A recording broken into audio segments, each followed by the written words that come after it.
My name's Kate. I am originally from the Washington, D.C. area. Yes, actually the city, not just the suburbs. I graduated with an economics degree from a small liberal arts school in North Carolina, and then I spent the bulk of my early career working in corporate strategy and new product development for an education technology company called EAB. I then went to Northwestern for my MBA, and I got an MS in design innovation from the engineering school there as well through their dual degree program. And I am currently working as a consultant at Boston Consulting Group in their tech and digital advantage practice. I transitioned to consulting through business school, so that's something I'm happy to touch on as well. I also went through the undergraduate consulting recruiting process. So that's something I can speak to as well if anyone has any questions about that. But really, this is just time for you to ask questions about really anything and everything. I'm happy to answer questions about interviewing, the recruiting process, mastering case interviews, behaviorals, resumes, cover letters, anything in regards to recruiting. I'm happy to touch a little bit on what consulting life is like, interning at a consulting firm, working full-time at a consulting firm, transitioning from a non-traditional background, anything really like that. So yeah, we'll just open the floor up. Feel free to raise your hand. I'll call on you, or you can,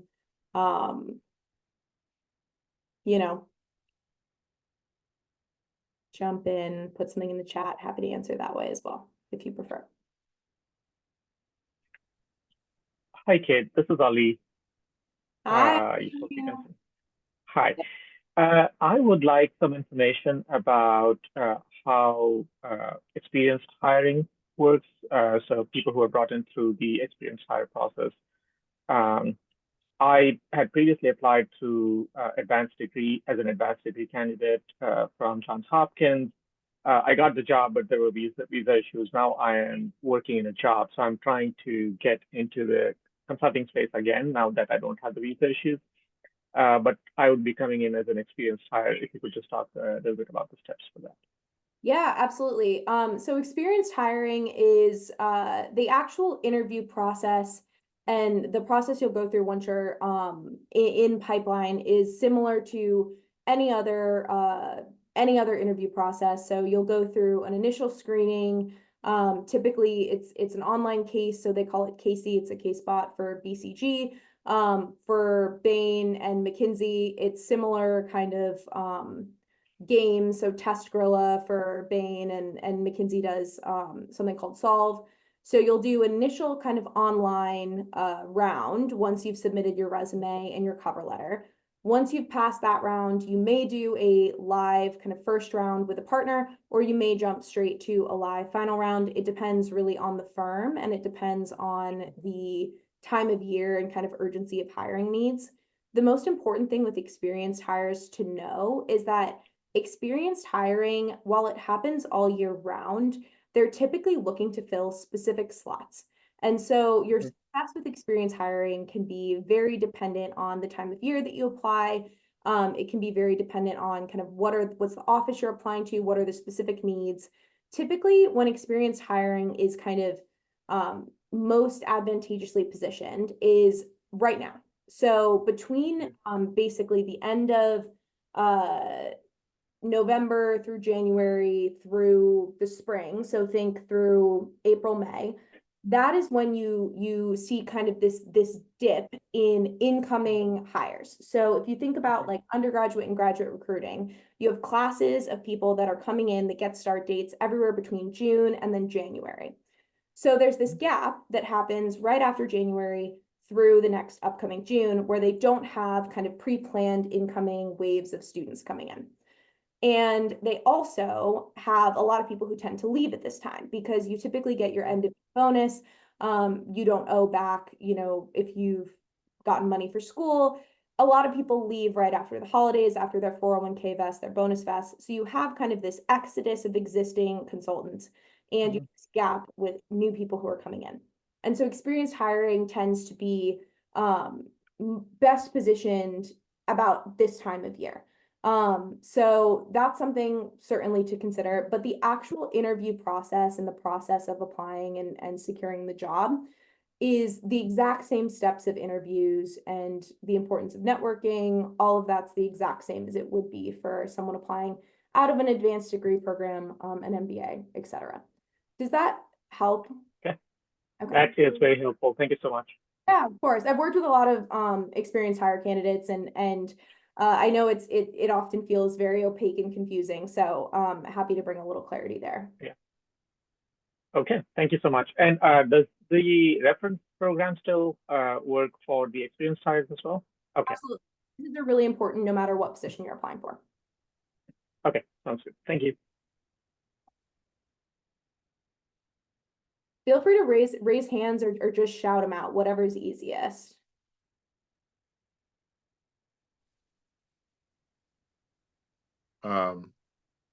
Just wanted to ask, thank you for doing this. I'm right now, so very similar to the last question, kind of looking at the experienced hire pipeline, coming from like a startup background. And actually, I see that you worked at EAB. We work basically in the ed tech, higher ed, like administrative sector. So very, very similar to like EAB space. But kind of coming from like a market that isn't well known, especially like a startup and in a market that's not super well known. Just curious, like how you kind of compensated for that in interviewing, or like what were the biggest kind of questions people had about your work experience?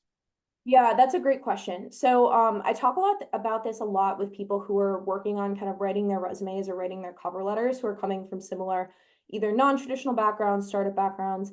The biggest thing to remember when you're thinking about kind of how you position your work experience is that if you're coming from a background where the person who's looking at your resume, the person who's interviewing you may not have any experience with that sector, right?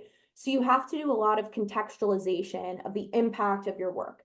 So what I recommend for people on resumes is that if you have a resume and you have an unknown company, a startup, or something in an industry that's a little bit less traditional, you include one line on the resume that contextualizes the scope of the business. So when I was working at EAB, I basically wrote a line that was like, valued at XYZ amount, VC backed startup, or ed tech.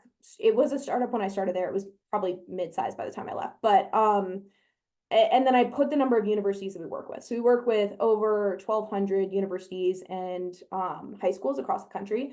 So I put 1,200 plus, high schools and universities across the country on the resume so they could see kind of the scope of the client base that we were working with.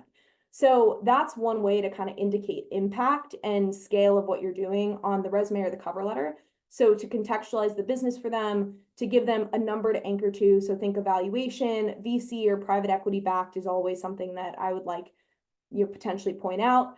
Number of clients can be really good. Annual revenue can be good for a number for that.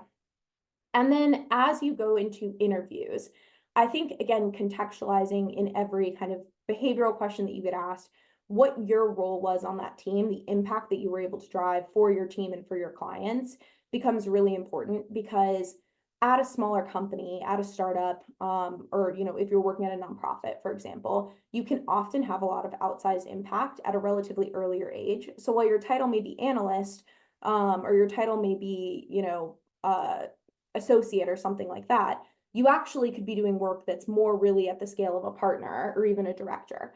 And so you want to contextualize that throughout the interview, throughout kind of every stage of networking as well, so that they can understand really the scope that you were able to bring at this relatively, unknown to them industry or firm. Does that help? Yeah, no, totally. And specifically like, that line in the resume helps a lot. So thank you. Just shoot me a note.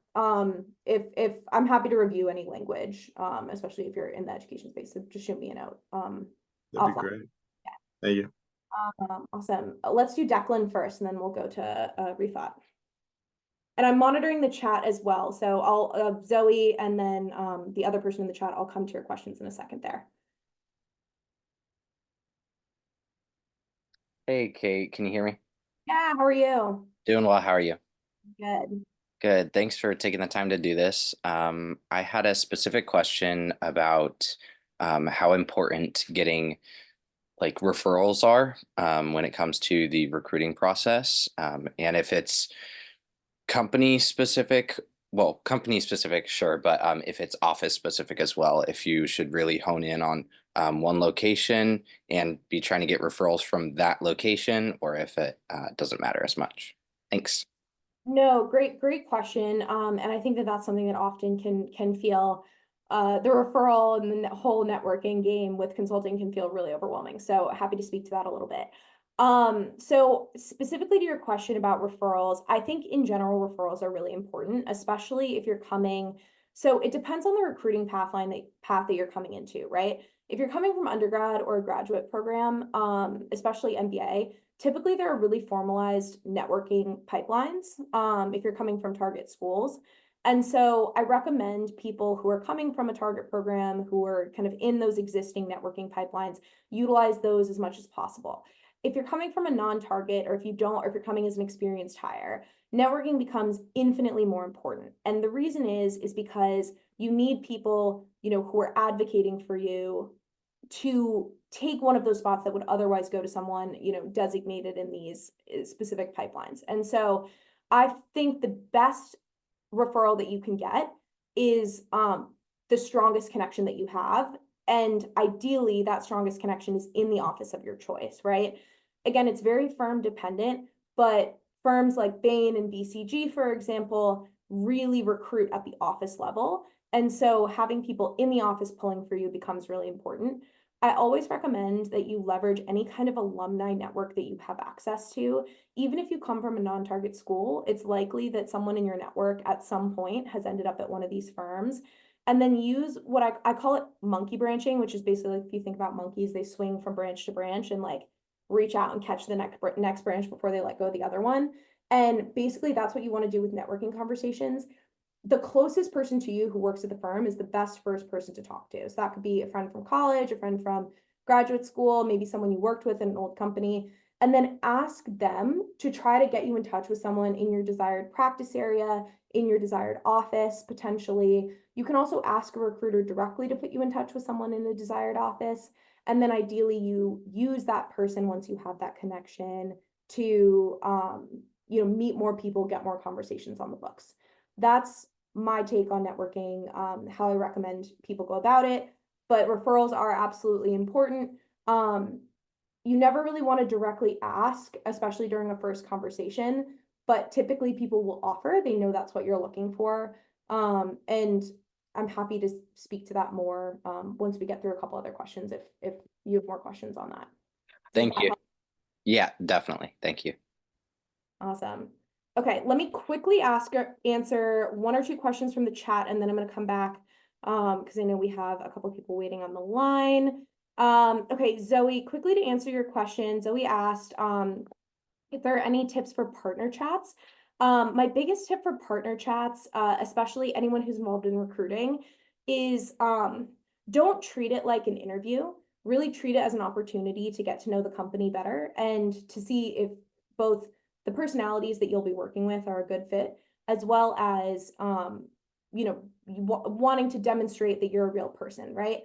A lot of partner chats feel really robotic on the partner side. Like the partner often feels like people are just peppering them with questions. It's a little robotic. You want to try to bring as much of your personality as possible. Smile, ask them about their favorite restaurants in the city that you're thinking about moving to. If they're a runner, ask them if they have any good running paths. Like, it sounds stupid, but you don't want the whole conversation to be revolved around the firm. And come with really smart questions. Don't come with anything that you could find on the website or with a conversation with somebody who's lower level. I oftentimes like to ask about like the strategic direction that they think a practice area is going. So for example, if you're talking to someone in an AI practice, you might want to ask a question about how they're leveraging Gen AI to work with clients or something like that. Yeah, I hope that answers your question. Zoe, let me know if you have any others. One more question from the chat, and then we're going to switch back to live.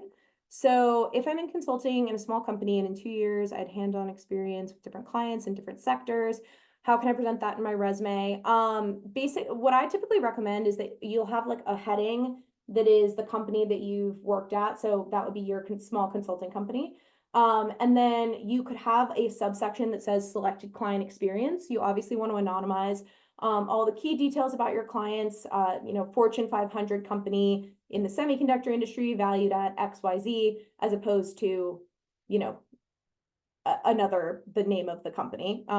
So you obviously want to anonymize it, but you could just have a section in your resume that says selected client experience under the consulting firm. And that's where I would put more targeted examples of specific projects that you've worked on, as opposed to more general consulting skills. Okay, I saw there's a bunch more questions in the chat. I want to quickly come back to the live questions, and then I will pop back on and answer the rest of these. So, hi Rifat, how are you? Hi, Kate. Good to see you again. Again too. So yeah, like a question I have is like in regards to like the internship internships at BCG or just any other consulting firm, what do you think they're like as opposed to like just going there full time and getting that full exposure? How is it structured in an internship setting? Yeah, so on an internship, again, it depends on the internship that you do, but typically internships, especially at the large firms, are pretty structured. Basically, you're a member of a case team. So you're on like a full, 3-month project, the same way that you would be if you were actually at the firm. And typically, so you're a free resource to the client, right? So they don't actually this sounds really bad. They think of you as negative leverage. So they basically assume that as an intern, people will be it takes time and resources away from the project to have you on the project. And that's because they want to spend a lot of time investing in you, right? Like helping you grow and learn. And they don't expect for you to perform, obviously at the same level as a full-time consultant. And so the most important thing to think about when you're thinking about an internship and working at the firm is it's really a great risk-free way to demonstrate your value, because the baseline assumption is that you're not going to be helpful typically. And so if you can act as leverage, that's the term they call it. It basically means that you're additive to the team as opposed to being a net negative to the team. I think it can be a really amazing way to demonstrate on the job, how you can actually do the work. I think internships are also a really great way to get a feel of if you actually like consulting. Consulting is not for everyone. I will emphasize this again. It is super fun. In some ways, it is a great learning experience. It will absolutely get you where you want to go professionally. It is not for everyone. And if you're someone who's not sure if the work-life balance, if the intensity and pace, if it's right for you, an internship is an absolutely amazing way to figure that out. And I highly recommend doing that, as opposed to, just trying to jump into it full time. There's not really a wrong way to go, but in general, I think interning is a really great way to feel out if it's a good fit. And That's great. I'm gonna message you because I know I owe you a response back. So No worries. Thank you so much, Kate. Really helpful. all right. Ayush, did I pronounce that correctly? Yeah, it's perfect. Hello. Thank you very much for hosting the Q&A, first of all. So just to give you a bit of a context about my question. So I was able to work at PwC this past summer in their strategy and division. And so I'm a junior right now. I'm studying at the UFI, and that's again not a target school per se, but it's somewhere in the middle, right? And we do not essentially have a lot of people coming from MBBs, or neither do we have a lot of people that go into MBBs from this college. Specifically as engineers, because I'm an engineer myself. So I wanted to know more about the opportunities that I can kind of get into, because I'm thinking more about my graduation, because I'm going to be a senior next year, and it's going to be, before I know it's going to be the recruiting season, and I do want to apply for the MBBs and eventually, break into them. So I'm thinking I'm wondering if you could guide me through the specific, directions, because I do have a referral as well from someone at one of the MBBs. So I was wondering, how does the referral program work, first of all? And then secondly, what could I specifically leverage to kind of break into the MBBs from, my background per se? It's a great question. And I'm gonna go quick only because we have a really hard stop at 6:30. But Sure. if that get to, please, if anyone wants to set up a free intro call with me, it's 15 minutes. And I'm happy to answer any more specific questions through that as well. Erica will send out the link. because I'm worried I'm not going to get to everyone. Sure. To answer Mhm. specifically and briefly, in the next year, I recommend for you, so you already have a referral, which is the biggest hurdle. That's great. The referral kicks in once you submit your application. So you'll be applying for full-time roles. You'll be applying in the fall of your senior year. And so what you're going to want to do is you're going to want to actually touch base back with that person who has given you the referral or is offering the referral once you've submitted your application. And so you're going to submit your application sometime in the like middle to late summer. It's different for every school, so check the specific dates. So between now and then, I would focus on boosting your resume as much as possible with, you already worked at PwC, that's great. I would look at potential consulting club projects, any volunteer work potentially that you're thinking about doing. Really think about what are the consulting skill sets and where are your gaps, and then try to fill those gaps with extracurriculars if you can. I would also obviously continue to try to network. Right now, that's less important. I would do it as you're submitting your application because you want those people to have you fresh in their minds when they're looking for people to interview. The last piece that you're going to want to think about is you're going to want to think about if there are any early access programs, affinity group programs that you may qualify for. And look now, because a lot of the applications for those happen across the winter of the year before you would be applying. So that goes for internships as well. For anybody on the line who's an undergrad or a MBA student or other advanced degree student who may belong to a different affinity group, look and see if there are programs available for you. The applications for those are happening now. A lot of the prep takes place over the summer, next summer. So that is absolutely something that if you qualify for it, get in the pipeline for it ASAP. That's going to be the best set of things I think that you can do to kind of position yourself well. Gotcha. Okay. Thank you very much. Yeah, of course. And happy to talk more. Salman, I know you raised your hand and now it's down. Do you still have a question? If not, I'm going to quickly move to some of the other questions in the chat. But Yeah, just perfect. Yeah, let's go. I gotcha. first of all, thank you for doing this. Secondly, Kate, just to give you a bit of background to me, I'm a computer science engineer. I work as a pre-sales consultant. So I work at a distributor level, and what I do is I essentially consult on certain technologies that we are handling with end users. Okay, so my role is somewhat similar to consulting, but it is not in a traditional consulting firm. I'm looking to move into consulting, but what are the chances that they would be open to looking into someone who doesn't do consulting without coming from business school? Yeah, that's fine. That's totally fine. I know people who were musical theater actors and actresses before they went to consulting. So you're especially if you're coming out of a business school program or you're coming out of any kind of advanced degree program, what you did before is it's not that it's unimportant, but it becomes de-emphasized in a way because you have this now degree that has prepared you for the role.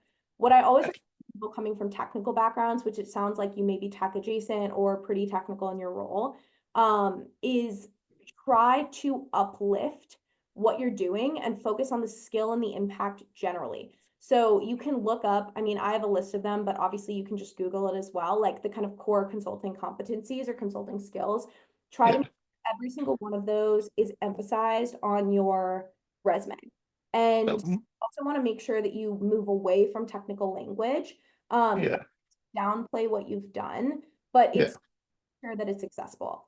In my case, my role is not core technical. It is semi-technical because I'm a pre-sales engineer. So my job is to technically sell. Gotcha. So I do the technical documentations, and I have lots of presentations, and I have to engage with people on a regular basis. That's a great pre-consulting role because what it is it's a lot of translation, right? It's a lot of translation, strategic stakeholders and technical, and that's a skill that's really valuable. I want to quickly touch on some of the questions in the chat, but that is very similar to what I used to do. So yes, talk about that more if you want to set up a call with me. I will absolutely do that. Thank you very much, Kate. Super quickly, case competition, would put the case competition under your academic extracurriculars. Definitely something you should include. Intersection is important in that it's a way to connect with people, and I think that that's super helpful. Resources, Leland Plus has a ton of resources for consulting prep. Otherwise, I recommend using your consulting club from your undergrad or your graduate school. Those often have a lot of resources. Case in Point is a great book that gives you a foundation. Any advice for transitioning into your first consulting job in a specific area like biomedical sciences or health equity? For those specific areas, I don't have a ton of advice, but my recommendation is to find firms that specialize in those things and then just try to connect with as many people as possible so that you can link kind of your relevant experience in that field to what they're doing day to day at those firms. Let's see. I know we need to end, Erica. Thank you for the reminder. Thank you, everyone.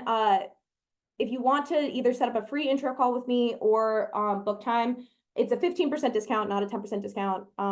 You're welcome to set up time with me. But just thank you all. Really thoughtful questions. So nice to get to know you.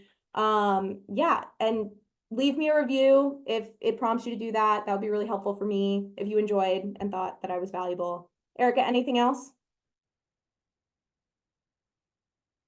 Are we good? You should be good to go. Okay, awesome. Set up time if you have any more questions. Happy to answer anything. And have a great holiday, everyone in the US.